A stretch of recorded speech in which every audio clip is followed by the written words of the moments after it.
कहानी की शुरुआत में हम एक लड़की को देखते हैं जो रोड के बीचों बीच अपनी जान देने के लिए सड़क पर लेटी हुई है। कुछ ही देर में इस रोड पर एक गाड़ी आ जाती है। यह लड़की जैसे ही उस गाड़ी को अपनी ओर आता देखती है तो एक दर्दनाक मौत के डर से वो अपना इरादा बदल लेती है और वो सड़क से उठकर किनारे पर चली जाती है। तब वो गाड़ी वाला इंसान भी इस लड़की की मदद के लिए नहीं रुकता। वो इसे नजरअंदाज करके आगे निकल जाता है जैसे उसने कुछ देखा ही नहीं हो। इस लड़की का नाम लीसा है। लीसा की जिंदगी बिल्कुल भी ठीक नहीं चल रही। दरअसल आज लीसा की बेटी का जन्मदिन है, लेकिन अब उसकी बेटी इस दुनिया में नहीं रही। तब हम देखते हैं कि जो गाड़ी कुछ देर पहले लीसा को इग्नोर करके आगे निकल गई थी, उसे अपनी गलती का एहसास होता है। इसलिए वो आदमी अपनी गाड़ी रिवर्स करके लीसा के पास आता है। गाड़ी के अंदर बैठा एडम नाम का आदमी लीसा से पूछता है, क्या तुम ठीक हो? जिस पर लीसा जवाब देती है, हाँ मैं ठीक हूँ, मुझे कुछ नहीं हुआ। इस पर उस आदमी ने लीसा को बताया कि इस सुनसान इलाके से शहर काफी दूर है, इसलिए अगर तुम चाहो तो मैं तुम्हें शहर तक लिफ्ट दे सकता हूँ। लीसा मान जाती है और फौरन उसकी गाड़ी में बैठ जाती है। सफर के दौरान एडम लीसा से पूछता है कि तुम अकेली इस सुनसान जगह में क्या कर रही थी? लीसा ने एडम को बताया कि आज मेरी बेटी का जन्मदिन है, जिस वजह से वो आज मुझे बहुत याद आ रही है, पर बदकिस्मती से वो अब इस दुनिया में नहीं रही और अब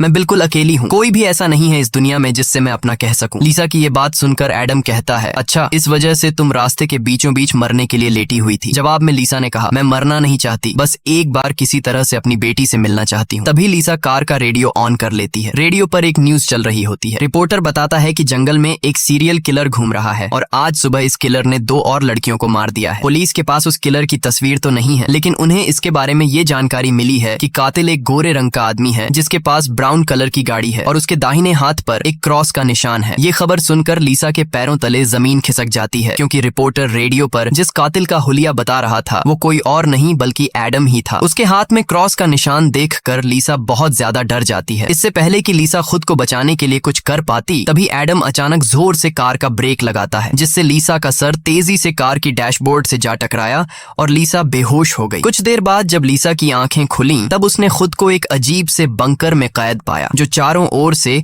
लोहे की मजबूत दीवारों से बना हुआ था। लीसा खुद को इस बंद जगह में कैद पाकर बहुत ज्यादा घबरा जाती है और मदद के लिए चिल्लाने लगती है, लेकिन उसकी मदद करने कोई नहीं आया। हम देखते हैं कि लीसा को एक अलग तरह का सूट पहनाया गया है और उसके हाथ में एक घड़ी भी पहनाई गई है। लीसा उस घड़ी को निकालने की बहुत कोशिश करती है, लेकिन वो घड़ी इतनी मजबूत थी कि काफी कोशिश के बाद भी वो उसके हाथ से नहीं निकलती। आखिर में जब उसे रियलाइज होता है कि इस जगह से निकलना इम्पॉसिबल है, तो वो थक हार कर एक जगह में बैठकर रोने लग जाती है। तभी अचानक उस चेंबर का दरवाजा खुला। लीसा ने देखा कि दरवाजे के दूसरी ओर एक सुरंग है। उस सुरंग के एंड से रोशनी नजर आ रही थी। लीसा को समझ आया कि अगर इस जगह से बाहर निकलना है तो इस सुरंग से होकर निकलना पड़ेगा। लीसा खुश हो जाती है कि उसे बाहर निकलने का रास्ता मिल गया है, लेकिन जैसे ही वो सुरंग के अंदर चली गई, तभी अचानक उसके पीछे उस चेंबर का दरवाजा अपने आप बंद हो गया। ये देखकर लीसा की सांस रुक गई और अब उसे समझ आया कि वो पहले से भी ज्यादा खतरनाक जगह में फंस गई है। तभी अचानक लीसा के हाथ में बंधे ब्रेसलेट में अलार्म बजने लगा और 11 मिनट का टाइमर सेट हुआ। ये देखकर लीसा समझ गई कि मुझे 11 मिनट में यहाँ से निकलना होगा, नहीं तो मैं हमेशा के लिए यहाँ पर बंद रह जाऊंगी। इसीलिए लीसा अपने हाथों और पैरों के बल रेंगती हुई जल्दी से उस रोशनी की तरफ बढ़ने लगी। लेकिन जैसे ही वो उस रोशनी के करीब होती जा रही थी, तभी अचानक उस सुरंग का आगे का दरवाजा धीरे धीरे बंद होने लगा। ये देखकर लीसा और तेजी से आगे बढ़ने लगी, लेकिन जब वो उस दरवाजे के पास पहुंची तो वो दरवाजा पूरी तरह से बंद हो चुका था। लीसा को कुछ समझ नहीं आ रहा था कि अब यहाँ से कैसे निकला जाए। वो चीख चीख कर रोने लगी। तभी उसकी नजर उस दरवाजे के बगल से जा रही एक दूसरी सुरंग पर पड़ी, लेकिन वो रास्ता बहुत ज्यादा तंग था। लीसा को अब कोई और दूसरा रास्ता नजर नहीं आ रहा था, इसलिए लीसा हिम्मत करके किसी तरह सुरंग के अंदर चली गई और काफी मुश्किलों के बाद वह उस रास्ते को पार कर लेती है और आगे बढ़ते हुए एक ऐसी जगह पर पहुंच जाती है जहां एक प्लेटफॉर्म की तरह 2 रास्ते बने हुए थे। एक रास्ता ऊपर से जा रहा था और दूसरा रास्ता नीचे से। लीसा को कुछ समझ नहीं आया और वह ऊपर के रास्ते को चुनती हुई घुटनों के बल आगे बढ़ने लगी, लेकिन थोड़ा आगे जाते ही नीचे का फ्लोर ऊपर उठने लगा। अगर वक्त रहते लीसा वहां से नहीं निकल पाई तो नीचे का रास्ता उसे ऊपर चिपकाकर मार देगा। लीसा डर के मारे तेजी से आगे बढ़ने लगी। वो उस जगह के बीच बस पिसने ही वाली थी कि तभी इस सुरंग के एंड तक उसका हाथ पहुंच जाता है और जैसे ही वो रास्ता पूरी तरह से बंद होने वाला था, लीसा अपनी जान बचाकर वहां से निकलने में कामयाब हो जाती है। खुद को कुचलने से बचाकर वो एक सुकून की सांस लेती है, लेकिन उसे पता नहीं था कि अब उसके लिए मुश्किलें और भी बढ़ने वाली हैं, क्योंकि आगे का रास्ता और भी ज्यादा खतरनाक है। तभी उसके घड़ी में अलार्म बज उठा। ये अलार्म बता रहा था कि आधा समय बीत चुका है और अब उसके पास सिर्फ 5 मिनट बाकी है। इसीलिए वो अब फिर से आगे बढ़ने लगी। जहाँ उसे थोड़ी दूर जाते ही रास्ते में कोई इंसान लेटा हुआ दिखाई दिया। लीसा जब उसके करीब आई तो उसने देखा कि वो कोई जिंदा इंसान नहीं बल्कि एक जली हुई डेड बॉडी है जिसकी हालत बहुत खराब है। उस लाश के हाथ पर भी वैसी ही घड़ी बंधी हुई थी जैसी लीसा के हाथों पर बंधी थी। लीसा को समझ आ गया कि ये इंसान भी मेरी तरह इस सुरंग से निकलने की कोशिश कर रहा था, लेकिन वो यहाँ से निकलने में कामयाब नहीं हो सका और मारा गया। मतलब यहाँ से निकलना इम्पॉसिबल है। इस डेड बॉडी को देखकर लीसा की यहाँ से निकलने की बची कुची उम्मीद भी टूट गई, लेकिन उसने किसी तरह हिम्मत जुटाई और इस डेड बॉडी को साइड पर करके आगे बढ़ने लगी। जब वो घड़ी की तरफ देखती है तो उसके पास सिर्फ 2 मिनट का टाइम बचा हुआ था, इसीलिए वो और तेजी से आगे बढ़ने लगी। तभी अचानक एक मजबूत लोहे की सलाखों ने आकर उसका रास्ता रोक दिया। साथ ही उस सुरंग की दीवारों में से ढेर सारे हीटिंग पाइप निकलकर बाहर आने लगे और उस जगह को गर्म करने लगे। ये देख लीसा पूरी तरह से घबरा गई। वो समझ गई कि जल्द ही उसकी भी लाश उस जले हुए इंसान की तरह इस सुरंग में पड़ी होगी। उसे आगे क्या करना है कुछ समझ नहीं आ रहा था। तभी उसके पीछे दीवार का एक छोटा सा सेक्शन खुल गया, जिसे देख लीसा पीछे की तरफ रेंगती हुई उसके अंदर घुस गई। अगले ही पल एक कांच के दरवाजे ने इस सेक्शन को पूरी तरह से बंद कर दिया। जैसे ही लीसा के हाथ में बंधी घड़ी में टाइमर 0 पर पहुंचा, तभी उन हीटिंग पाइप से आग फुंवारे की तरह निकलने लगी और देखते ही देखते वो पूरी सुरंग आग की लपटों में डूब गई। लीसा जिस सेक्शन में बंद थी वह पूरी तरह से सिक्योर था, जिस वजह से उसकी जान बच गई। कुछ देर बाद वो हीटिंग पाइप्स वापस दीवार में चली गईं। लीसा जिस सेक्शन में बंद थी उस चेंबर का दरवाजा खुल गया। लीसा ने जो कुछ अभी अपनी आंखों के सामने देखा उस वजह से लीसा उस सेक्शन से बाहर नहीं निकलना चाहती थी, पर उस सेक्शन की दीवार लीसा को बाहर धकेल देती है और पहले की तरह अपने आप सुरंग से जुड़ गई। लीसा जैसे ही वहां से बाहर आई तभी उसकी घड़ी में फिर से 11 मिनट का टाइमर सेट हुआ। वह जैसे ही थोड़ा आगे बढ़ी तभी उस सुरंग का ऊपरी हिस्सा नीचे आने लगा और बिल्कुल उसके साथ आकर चिपक गया। बस इतना गैप बचा कि वो रेंगते हुए यहाँ से आगे निकल सके। लीसा अब पूरी तरह से बेबस हो चुकी थी। वो जोर जोर से रोने लगी। जब उसकी नजर घड़ी पर पड़ी तो वहां उसका टाइम खत्म हो रहा था, जिसका मतलब था कि अब से ठीक 11 मिनट बाद फिर से उस सुरंग में आग का सैलाब आएगा और लीसा को राख कर देगा। वो सोचती है कि इतनी बुरी मौत मरने से अच्छा है कि क्यों ना एक बार फिर से वो यहाँ से निकलने की कोशिश करे। इसीलिए वो फिर से हिम्मत करके अपनी जान बचाने के लिए पीठ के बल अपने हाथों के सहारे रेंगते हुए आगे बढ़ने लगी। थोड़ी दूर ऐसे ही रेंगते हुए जाने के बाद वो सुरंग खत्म हो गई और आगे पानी का एक टैंक आ गया। लीसा बहुत ज्यादा थक गई थी और प्यास ने उसका बुरा हाल कर दिया था। वो इसी तरह लेटे हुए हाथों की मदद से पानी पीकर अपनी प्यास बुझा लेती है। जब उसने अपनी घड़ी की तरफ देखा तो अब सिर्फ 8 मिनट रह गए थे। अब पानी के अलावा उसे कोई और दूसरा रास्ता नहीं दिखा, इसलिए वो एक लंबा सांस लेते हुए पानी में ही उतर गई। पानी में उतरने के बाद टैंक काफी बड़ा था। उसे अब समझ नहीं आ रहा था कि किस तरफ जाना है। वो यहाँ वहाँ पानी में निकलने का रास्ता ढूंढने लगी, मगर उसे कोई भी निकलने का रास्ता नहीं मिला। दूसरी तरफ जहाँ से वो इस टैंक में उतरी थी वह रास्ता भी बंद हो चुका था। अब उसकी सांस भी खत्म होने लगी थी। तभी टैंक में से ऊपर की तरफ एक दरवाजा खुल गया। लीसा जल्दी से उस दरवाजे से होते हुए ऊपर निकल आई। बाहर निकलते ही उसने जोर जोर से सांसें लीं और आगे का रास्ता तय करने लगी, लेकिन लीसा बहुत ज्यादा थक चुकी थी। आगे बढ़ना उसके लिए बहुत मुश्किल हो रहा था और कुछ ही देर में भारी थकान की वजह से लीसा की बीच रास्ते में ही आंख लग गई। लेकिन तभी लीसा के कानों में किसी के चीखने की आवाज गूंज उठी। वहां और भी कोई था जो मदद के लिए पुकार रहा था। उसकी आवाज सुनकर लीसा के अंदर बचने की एक उम्मीद जाग उठी, इसीलिए वो जल्दी से उस आवाज का पीछा करने लगी। अचानक एक जगह उसके ठीक नीचे एक दरवाजा खुला जिसके अंदर उबलता हुआ तेजाब था। लीसा उस तेजाब में गिरने से बाल बाल बची। वो तेजाब इतना खतरनाक था कि एक मजबूत लोहे को भी कुछ सेकंड में पिघला देता। लीसा जल्दी से अपने कपड़े का एक टुकड़ा काटती है और उसे टेस्ट करने के लिए तेजाब में डुबोती है। कपड़ा कुछ ही सेकंड में काली राख में बदल जाता है। ये देखकर वो बहुत ही संभल कर आगे बढ़ती है। वो अपने हाथों और पैरों को उस गड्ढे के किनारों पर रखकर उस जगह को पार करने ही वाली थी कि तभी उसका घुटना तेजाब में लग जाता है, जिससे लीसा दर्द से चीख पड़ी। खुशकिस्मती से उसके सूट की वजह से उसका घुटना गलने से बच गया, लेकिन उसके घुटने पर एक गहरा जख्म बन गया था। अच्छी बात ये थी कि अब वह मदद की आवाज काफी करीब से आ रही थी। लीसा अपना दर्द भूलकर फिर से उस आवाज का पीछा करने लगी और आखिरकार वो एक लोहे की ग्रिड के पास जा पहुंची। उससे कुछ दूरी पर एक और ग्रिड थी जिसके पीछे एक आदमी था। उस आदमी ने भी लीसा की तरह हाथ में घड़ी और सूट पहना था। लीसा उससे कहती है कि देखो मेरी बात सुनो, हम दोनों यहाँ पर फंसे हुए हैं। अगर हम एक दूसरे की मदद करें तो यहाँ से निकल सकते हैं। लेकिन वो आदमी काफी लंबे समय से उस सुरंग में फंसने की वजह से उसकी दिमागी हालत खराब हो चुकी थी। वो कभी लीसा को गालियां देने लगता तो कभी सॉरी करने लग जाता। वो कहता है कि ये लोग जल्द ही वापस आएंगे और हम दोनों को मार मार देंगे। ये कहकर वो पागल जोर जोर से हंसने लगा। तभी लीसा देखती है कि उसके हाथ में बंधी घड़ी में 60 सेकंड की काउंटिंग शुरू हो गई है। वो हीटिंग पाइप्स दोबारा दीवारों से बाहर निकल आए और इस बार बचने के लिए जो सेक्शन था वो लीसा और उस आदमी के बीचों बीच खुलता है, जिसमें सिर्फ एक ही इंसान के छिपने के लिए जगह थी। अब अगले ही पल लीसा और उस पागल आदमी के आगे जो लोहे की ग्रिड थी वह हट गई। ये दोनों तेजी से उस चेंबर की तरफ भागने लगे और दोनों एक साथ चेंबर तक पहुंचे, जिसके बाद ये दोनों एक दूसरे को मारने लगे। उस बीच कभी लीसा उस पागल आदमी को चेंबर से बाहर निकाल देती तो कभी वो पागल आदमी लीसा को बाहर धकेल देता। लेकिन आखिर में जैसे ही वक्त खत्म होने वाला होता है, लीसा उस आदमी को लात मारकर चेंबर से बाहर कर देती है। वो आदमी लीसा को पैर से पकड़कर बाहर निकालने की कोशिश करता है। तभी 60 सेकंड खत्म हो गए और उस चेंबर के शीशे के दरवाजे ने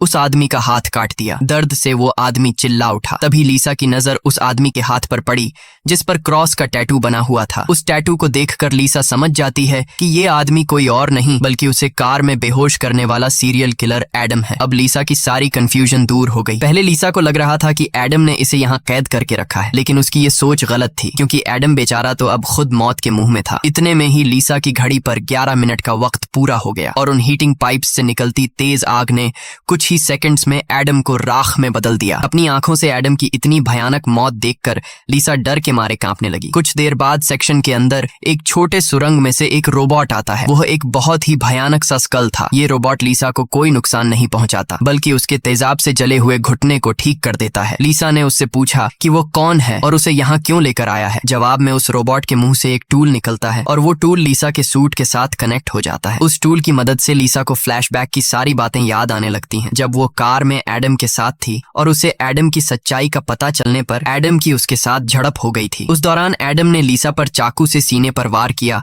और कार से बाहर फेंक दिया था। उसी पल लीसा को आसमान से उसकी ओर आती एक सफेद रोशनी दिखाई दी थी, जिसके बाद लीसा वापस प्रेजेंट में आती है। लीसा को अब एक बात समझ आ जाती है कि उन एलियंस ने ही दरिंदे एडम से उसकी जान बचाई थी और उसे यहाँ लाए थे, लेकिन वो उसे यहाँ क्यों लाए थे ये बताए बिना ही वो रोबोट वहां से निकल गया। लीसा ये भी समझ जाती है कि ये लोग जो भी हैं वे उसे मारना नहीं चाहते, बस उसे इस गेम को पार करना होगा, तभी वो यहाँ से निकल पाएगी। लीसा अब आगे का रास्ता तय करने उस चेंबर से बाहर आ गई। एडम का कटा हुआ हाथ भी वहां पर पड़ा हुआ था। उसी समय लीसा को उस कटे हाथ पर टाइमर के नीचे कुछ सिंबल्स दिखाई दिए। लीसा उन सिंबल्स का मतलब समझने की कोशिश कर ही रही थी कि तभी एक घूमता हुआ पंखा उसकी ओर आने लगा। उसे देख लीसा अपनी जान बचाने के लिए पीछे हटने लगी और उससे बाल बाल बचती हुई एक छेद से ऊपर की सुरंग में चली गई। तभी अचानक उसे सुरंग के ऊपर से किसी के चलने की आवाज सुनाई दी। वो आवाज एक जगह पर जाकर रुक गई। उस जगह पर सुरंग का ढक्कन खुला और उसमें से एक भयानक सा क्रीचर उतरा, जो देखने में तो इंसान था लेकिन जानवरों की तरह घुरा रहा था। उसका शरीर पूरी तरह से जल चुका था और उसकी आंखें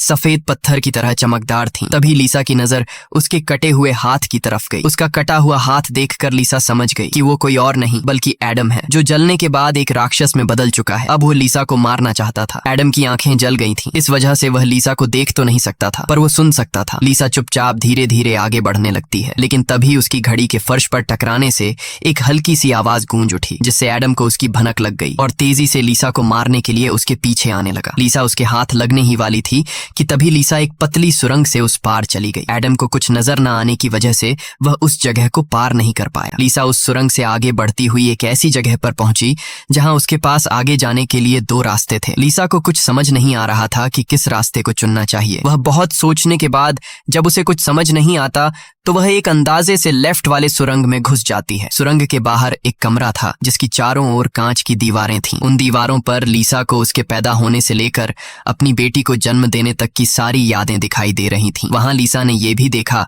कि किस तरह उसकी लापरवाही की वजह से उसकी बेटी की जान चली गई। लीसा अपनी बेटी को याद करके बहुत रोने लगती है। तभी उसने देखा कि ऊपर छत से एडम फिर से उसके पीछे आ रहा है, लेकिन लीसा उससे अपनी जान छुड़ाकर एक दूसरे सुरंग में पहुंच जाती है, जहां उसने कुछ ऐसा देखा जिससे उसकी खुशी का ठिकाना नहीं रहा। उसने देखा कि उस सुरंग के खत्म होने पर बाहर नीला आसमान चमक रहा है। अपनी आजादी को इतने करीब से देखकर लीसा में दोबारा हिम्मत आ गई, लेकिन उस सुरंग को पार करने के लिए उसे एक कंटीले रास्ते से होकर गुजरना पड़ेगा। अब सिर्फ 60 सेकंड का टाइम बचा हुआ था। अगले ही पल हीटिंग पाइप्स भी दीवार से बाहर निकल आए, जो 60 सेकंड्स खत्म होते ही उस जगह को आग से भरने वाले थे। लीसा बिना टाइम जाया किए इन कांटेदार तारों के नीचे से जाने लगी, जिससे वो कांटेदार तार उसकी बॉडी में घुसकर लीसा की पीठ बुरी तरह से काट देते हैं। लीसा बहुत ज्यादा तकलीफ में होती है और उसके पीठ से बहुत ज्यादा खून निकलने लगता है, लेकिन लीसा खुद की परवाह किए बिना धीरे धीरे आसमान की तरफ बढ़ने लगी। तभी पीछे सुरंग में चेंबर खुला जिसमें एडम झट से जाकर छिप गया। अब कुछ ही देर में आग का सैलाब आने वाला था। खून से लथपथ लीसा बाहर निकलने की कोशिश में थी, लेकिन बहुत ज्यादा खून बहने की वजह से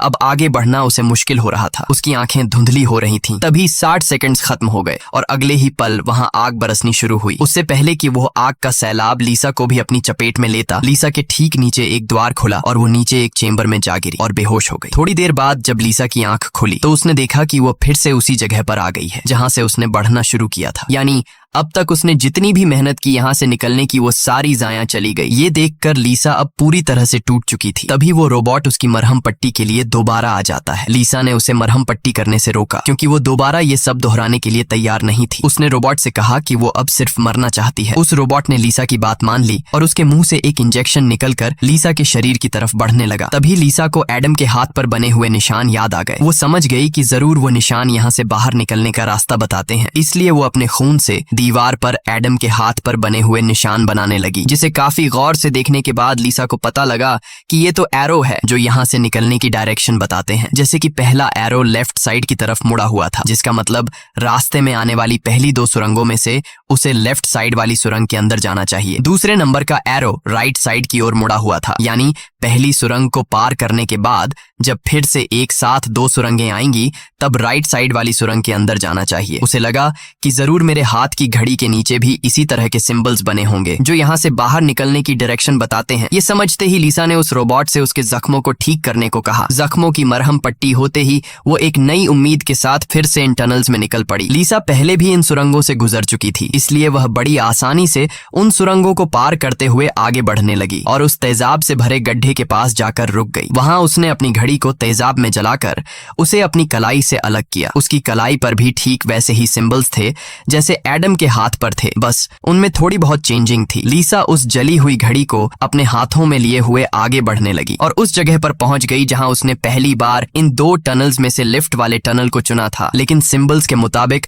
सही सुरंग राइट वाली है। वो जल्दी से राइट वाली सुरंग में चली गई, जहां आगे जाकर उसे 2 और सुरंगें मिली जिनमें सही सुरंग लेफ्ट वाली थी। इसी तरह लीसा अपने हाथ पर बने निशान की मदद से हर बार सही रास्ता चुनकर आगे बढ़ रही थी, लेकिन तभी एक बार फिर से एडम उसके पीछे पड़ गया। यहाँ लीसा समझदारी से काम लेते हुए एडम को गुमराह करने के लिए एक सुरंग के अंदर अपनी घड़ी फेंक दी और खुद दूसरी सुरंग में छिपकर बैठ गई। एडम घड़ी की आवाज का पीछा करते करते दूसरी सुरंग में घुस गया। एडम के जाते ही जब लीसा ने अपनी कलाई पर बने सिंबल्स चेक किए तो उसे पता चला कि उसने एडम को जिस सुरंग में भेजा था वही सही सुरंग थी। ये देखकर लीसा बहुत ज्यादा परेशान हो गई। अब लीसा के पास कोई दूसरा रास्ता नहीं था, इसलिए वो धीरे से एडम जिस टनल में था वो भी उस टनल में घुस गई। ये टनल काफी अजीब सा था, ऐसा लग रहा था कि ये टनल जैसे किसी बड़े जानवर का पेट हो। लीसा धीरे धीरे आगे बढ़ने लगी। थोड़ा सा आगे जाकर उसने देखा कि उसकी घड़ी सामने पड़ी हुई है, लेकिन एडम भी वहां पर मौजूद है। एडम अब चूंकि देख नहीं सकता था, इसलिए लीसा चुपके से उस घड़ी को उठा लेती है, पर तभी घड़ी में 60 सेकंड्स बचे होने का अलार्म बजने लगा, जिसकी आवाज से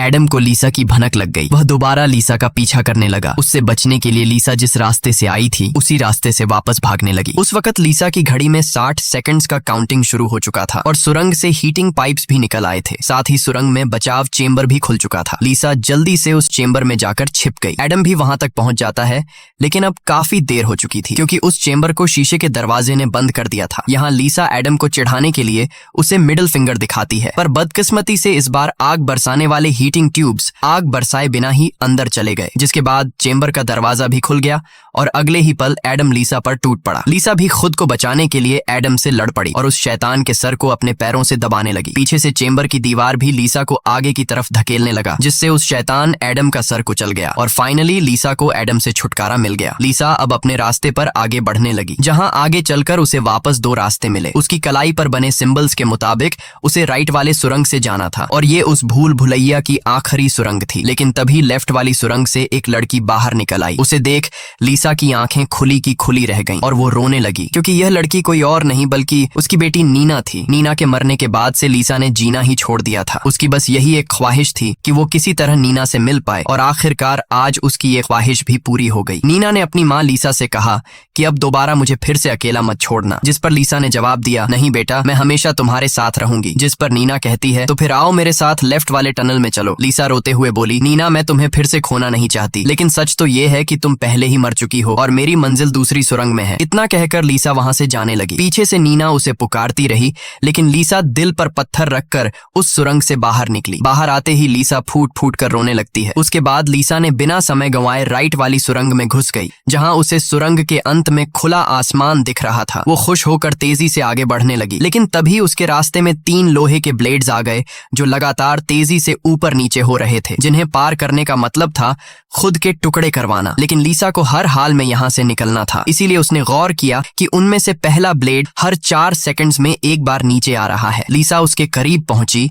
और जैसे ही वो ब्लेड ऊपर गया तो 4 सेकंड्स पूरे होने से पहले झट से उस पार चली गई। उसके बाद वो दूसरे ब्लेड के पास पहुंच जाती है। इसी तरह दूसरा ब्लेड हर 3 सेकंड्स में नीचे आ रहा था। लीसा ने हिम्मत दिखाते हुए उसे भी पार कर लिया, लेकिन लास्ट वाला ब्लेड सिर्फ 2 सेकंड्स में नीचे आ रहा था, जिसे पार करना लीसा के लिए बहुत ही मुश्किल था। पर आजादी की चाहत में लीसा ने उसे भी पार तो कर दिया, लेकिन बदकिस्मती से उसका पैर ब्लेड के बीच आकर कट गया। लीसा का दर्द से बुरा हाल हो गया था, लेकिन लीसा अपने पैर की परवाह किए बिना सुरंग के एंड तक पहुंच जाती है, जहां उसे खुला आसमान नजर आ रहा था। लेकिन जैसे ही उसने अपना हाथ सुरंग से बाहर निकालने के लिए आगे बढ़ाया, उसका हाथ सामने लगाए स्क्रीन पर जा लगा, जहां खुले आसमान का वीडियो चल रहा था। ये देखकर लीसा बहुत ज्यादा मायूस हुई। उसने कहा, मैंने वो सब कुछ किया जो मुझे करने को कहा गया था। उसके बाद वो पागलों की तरह हंसने लगी। तभी सुरंग से हीटिंग पाइप्स निकल आए, क्योंकि अब कुछ देर बाद 11 मिनट का टाइम खत्म होने वाला था। लीसा अब सुकून से मौत का इंतजार करने लगी, लेकिन इस बार वो हीटिंग पाइप्स उसे जलाए बिना ही वापस सुरंग में चली गई। तभी अचानक सुरंग का ऊपर का हिस्सा खुल गया और एक तेज रोशनी लीसा पर पड़ी। लीसा का शरीर अपने आप हवा में उठने लगा